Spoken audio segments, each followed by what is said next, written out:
Chicken popcorn. 1 kilo chicken. 1 खाने का चमचा नमक। 1 खाने का चमचा लाल मिर्च। 1 खाने का चमचा कुटी लाल मिर्च। आधा चाय का चमचा अदरक का पाउडर। आधा चाय का चमचा लहसुन का पाउडर।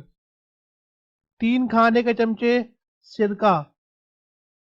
1 खाने का चमचा चाट मसाला। 1 चाय का चमचा काली मिर्च।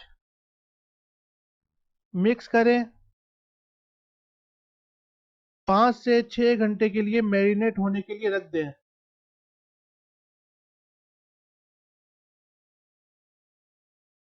आधा किलो मैदा। 1 खाने का चमचा नमक। मिक्स करें। चिकन को अच्छी तरह कोट कर लें।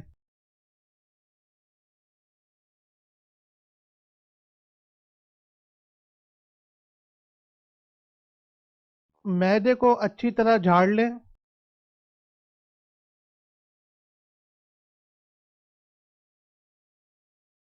पानी में डाल दें।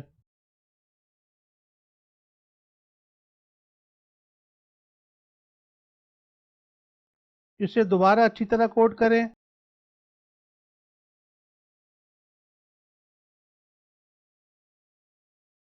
मैदे को अच्छी तरह झाड़ लें।